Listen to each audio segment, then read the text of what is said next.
The average individual on the street, if you asked them what plastic surgery was, they'd tell you it was Botox and fillers.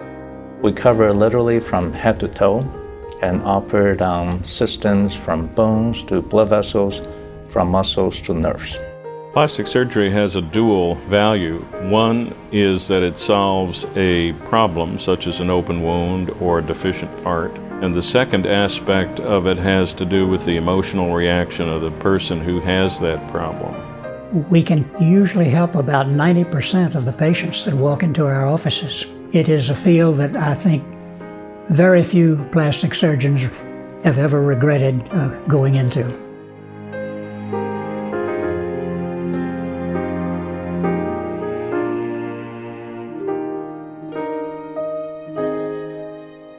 Plastic surgery. The name implies an artificial substance, but it is derived from the Greek plastikos, meaning to mold or give form. Indeed, that has been happening here.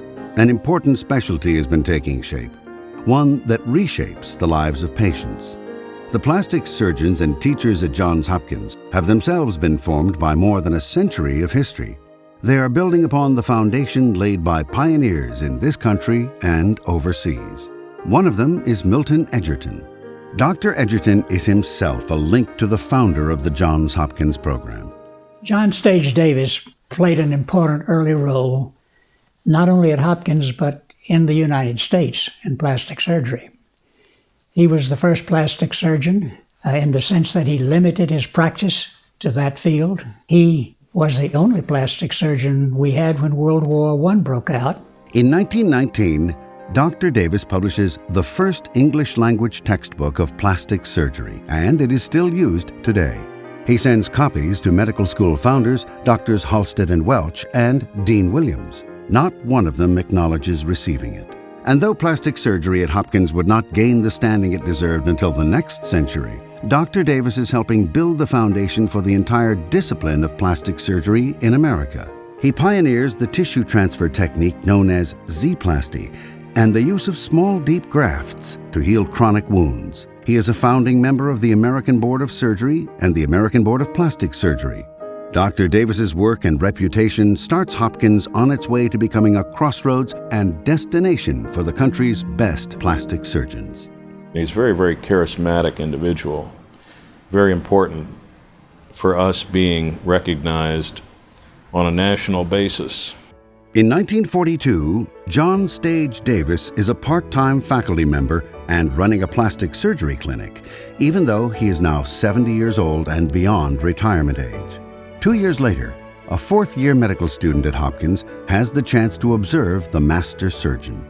I was able to scrub in and watch Dr. John Staige Davis do a cleft lip repair. It was all new to me, and I was sort of surprised when I got in the operating room as I saw him bring this tiny baby into his lap so that he seemed to me to be operating upside down. As he proceeded through the operations, one thing was obvious. He was very gentle in the way he handled the tissue.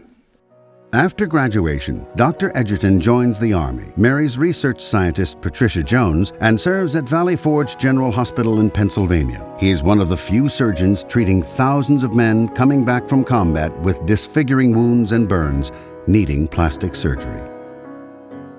In today's wars, we're very, very good at evacuating and resuscitating individuals on an immediate basis. But because these individuals survived, it's a challenge to the medical profession to rehabilitate them to an optimum degree. It's one of the few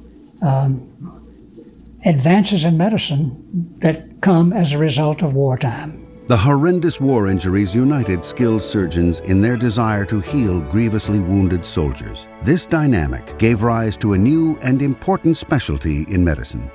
Dr. Edgerton brings his hard-won expertise back to Johns Hopkins. He becomes the first resident of the newly established Division of Plastic Surgery in 1949. He serves under plastic surgery chiefs William Longmire and Edward Hanrahan before taking over the division himself in 1951. Milton Edgerton is a founding member of the Plastic Surgery Research Council. The Council has since become the world's leading organization devoted to research in plastic surgery. By now, a world-renowned craniofacial surgeon, Dr. Edgerton initiates the practice of immediate reconstruction at the time of head and neck cancer surgery. During his tenure, Johns Hopkins establishes one of the earliest interdisciplinary clinics for cleft palate and craniofacial surgery. He performs the first U.S. craniofacial operation for hypertelorism, the abnormally wide space between the eyes, following Dr. Paul Tessier of France. In the next 20 years, my predecessor, Jack Hoops, continued to pioneer operations that revolutionized how defects were reconstructed. On his watch, early microsurgeries, which revolutionized plastic surgery, are performed at Hopkins. Dr. Hoops oversees the education of young physicians who later become leaders in the field. He also nurtures the combined plastic surgery residency program with the University of Maryland Medical Center. In 1990, Paul Manson is tapped to run the plastic surgery division.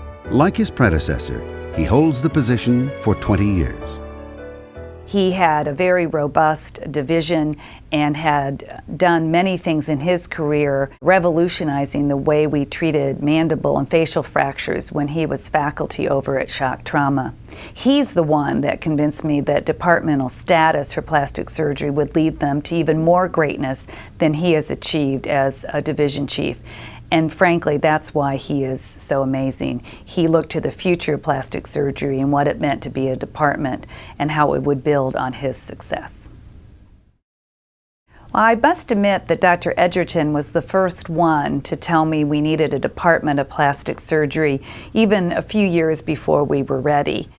The reason it means so much to plastic surgery is that it gives the department chairman an opportunity to chart his own course in making professional decisions. But who would be charting this new course? We really scoured the country, and Andy's name came up really number one. He was doing the most innovative things in plastic surgery. He was well respected. He had built a great program at Pittsburgh. He had had Hopkins beginnings and trainings here. And it seemed like he was going to be a perfect match for this institution. I told Dr. Miller that I wanted to build at Hopkins the #1 plastic surgery department in the #1 hospital. Dr. Lee has experience at first. In 2009, he leads the team that performs the first double hand transplant in the U.S.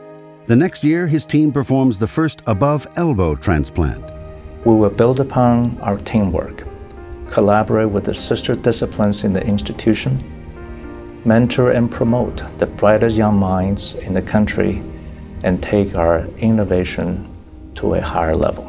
And what might plastic surgery at Johns Hopkins look like at this higher level for both practitioners and patients? Many medical students saw plastic surgery as only related to cosmetic surgery. And I think with Andy coming here, the broad field of helping people with disfiguring illnesses related to cancer or automobile accidents or other types of accidents, the fact that we're able to do hand and arm transplants, this is a whole expanding field that we've not had before. The thing that we think is so important about the Department of Plastic Surgery is their partnership with our transplant division, where their research laboratory now is housed right next to our transplant researchers.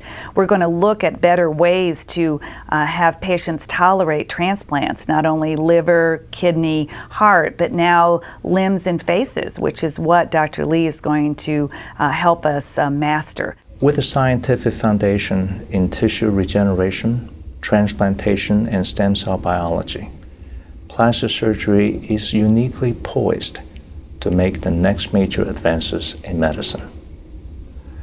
By regenerating or replacing missing body parts, plastic surgery can transform patients' lives in ways that could not have been imagined only recently.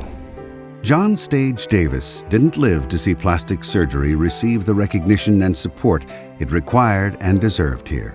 But his path-breaking work and clear vision allowed a greater dream to be realized. Today, Johns Hopkins is a world leader in the practice of transforming people's lives. Surgeons study here and share what they've learned at hospitals all over the world. Men, women, and children from around the world enter this hospital with physical disfigurements and psychological trauma from wounds, burns, and diseases. They leave healed and restored. The profession that reshapes tissue, reshapes lives. And it is itself being reshaped with each new resident, original idea, and innovative technique.